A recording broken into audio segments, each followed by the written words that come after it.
सब देख रहे हैं यह तो अनर्थ हो गया, पहले तो कौशल्या से मिलना चाहिए था। लेकिन राम पहले कैकेयी से मिले। मैंने संतों से सुना है, राम को महाराज दशरथ जब भोजन के लिए कहते तो नहीं आते, नहीं आवत तजी बाल समाजा। कौशल्या जब बोलन जाई, ठुमुक ठुमुक प्रभु चले पर आई। कौशल्या के कहने पर भी भगवान भोजन के लिए नहीं आते, भाग जाते हैं। जब किसी के मनाने पर भी भगवान राम खेल छोड़कर, बालकों को छोड़कर भोजन के लिए नहीं आते, तब सारी माताएं कैकेयी की खुशामद करती, अब कैकेयी तू जा, तुम्हारे कहने पर राम आएगा। कैकेयी से राम को कितना प्रेम है हम कह नहीं सकते।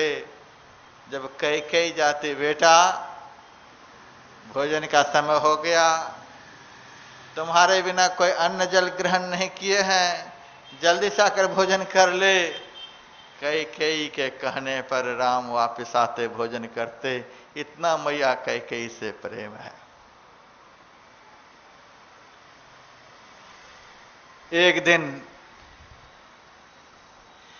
भगवान दौड़ रहे हैं, मैया कैकेयी उनको पकड़ने के लिए पीछे पीछे भाग रही हैं, बेटा आ जाओ, बेटा आ जाओ। लेकिन भगवान आ नहीं रहे हैं, बहुत दूर कैकेयी को लेकर चले गए। अब वहां पर केवल राम है और कैकेयी। भगवान श्री राम ने कैकेयी से कहा, मैया आज मैं भोजन नहीं करूंगा। कहा क्यों? नहीं, आज भोजन करने की इच्छा नहीं है। यदि भोजन करना हो, आज तुमको संकल्प करना पड़ेगा।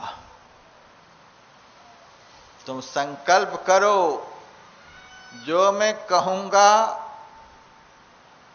उसका परिपालन करोगी, तब मैं तुम्हारे कहने पर आज भोजन करूंगा। कैकेयी के मन में हुआ, आज संकल्प करने के लिए राम मेरे से कह रहा है, पता नहीं क्या संकल्प कराएगा। लेकिन जो भी हो, राम मेरा जल्दी से भोजन कर ले, कैसा भी संकल्प मुझे क्यों न करना पड़े, राम भोजन कर ले। बेटा तू भोजन कर ले, मैं संकल्प करने को तैयार हूं। कहा नहीं, पहले तू संकल्प कर। ठीक है, मैं संकल्प करती हूं। रघुवंश का संकल्प है, तू जो कहोगे सब मानने को तैयार हूं। तब राम ने कहा, मैया जिस दिन मेरे राज्याभिषेक के लिए महाराज दशरथ तैयार होंगे, उस दिन तुमसे हमारी प्रार्थना, मेरे छोटे भाई भरत को सिंहासन पर बिठाने का वरदान मांगना और मुझे वन में भेज देना। मेरे लिए वन का राज्य मांगना और भरत के लिए अयोध्या का राज्य मांगना। संकल्प करा के फिर भगवान ने कैकेयी से उस दिन कहा था। कैकेयी तो मूर्छित हो गई, अनर्थ हो गया। राम तूने क्या संकल्प मेरे से कराया? तुम्हें एक क्षण देखे बगैर हमें कल्प के समान बीतता है और हम तुमको वन में कैसे भेजेंगे? नहीं नहीं माता, अब तो तुमको भेजना ही पड़ेगा, तूने संकल्प कर लिया। और माता, मैंने कौशल्या से ऐसा संकल्प नहीं कराया। तुम बहुत धैर्यवान हो, सारी दुनिया के लोग तुमको गाली बकेंगे, सारी दुनिया के लोग तुम्हारा अनादर करेंगे, तुमको विधवा होना पड़ेगा और पुत्र भी तुम्हारा परित्याग कर देंगे। इतना सब कुछ अनर्थ तुम्हारे साथ होगा, इस अनर्थ को तुमको छोड़कर कोई संसार में बर्दाश्त नहीं कर पाएगा। इसीलिए माता मैंने तुमसे संकल्प कराया है, ऐसा संकल्प करो। आज सब कुछ भगवान के कहे अनुकूल हुआ है, इसीलिए भगवान सबसे पहले उसी मां से मिले हैं। माता, मेरे कारण ही पुत्र तुमसे अलग हो गए, तू विधवा हो गई, सारी दुनिया के लोग तुमको गाली बकते हैं, मेरे कारण तू सब कुछ बर्दाश्त कर रही है। तुम्हारे जैसी माता दुनिया में कोई हो नहीं सकती, जो मुझे राम के लिए तू सब कुछ सहन कर लिया। इसीलिए बारंबार कैकेयी से भगवान मिलते हैं।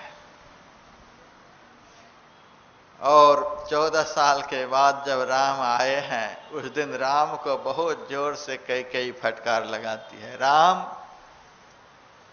मैं तुम्हारी सौतेली मां हूं, इसीलिए ना सारी दुनिया में हमारी फजीहती करा दी।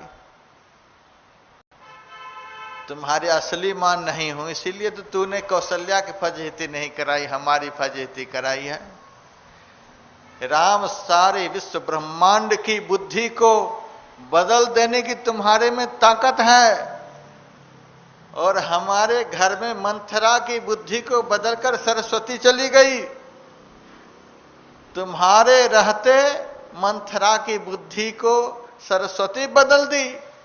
किसमें ताकत है?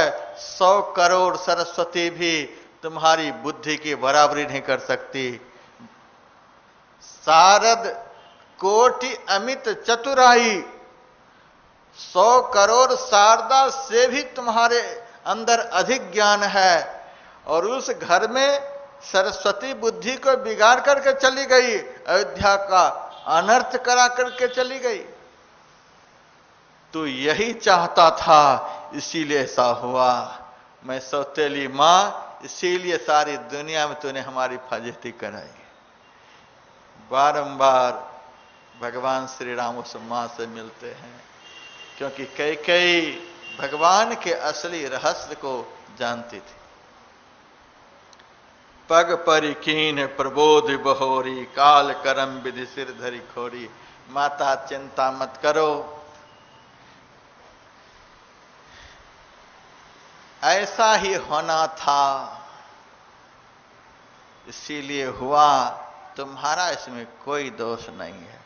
भगवान ने जिनको निर्दोष कर दिया, उनको दुनिया में कौन दोष लगा सकता है।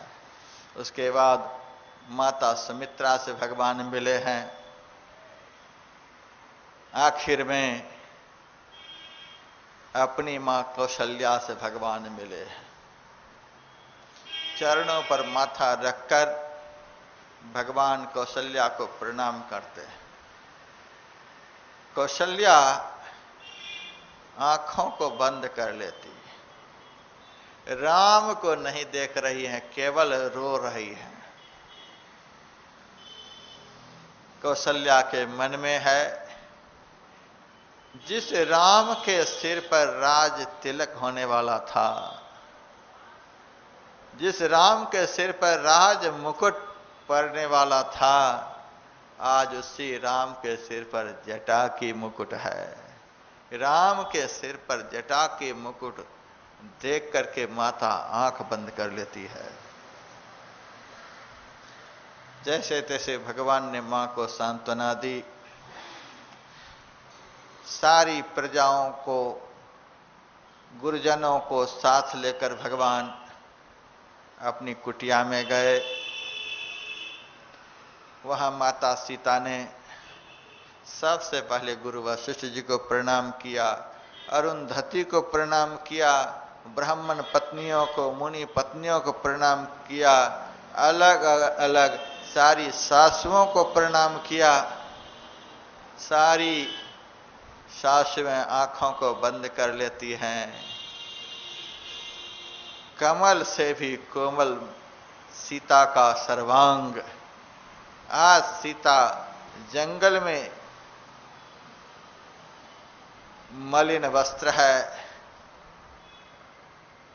बाल की जटाएं बन गई हैं, न तेल न साबुन, बिल्कुल म्लान मुंह सीता का देखकर सारी सासुएं आंखों को बंद कर लेती, सब बारंबार आशीर्वाद देती हैं। उसके बाद भगवान श्री राम गुरु वशिष्ठ जी से कहते हैं, यहां रहने में आप सबको बड़ा कष्ट हो रहा है। गुरुदेव, आप सबके सब धर्म की धुरी को धारण करने वाले हैं। प्रजा को इस संकट से निकालकर, समझा बुझाकर 14 साल के लिए अयोध्या लेकर जाओ।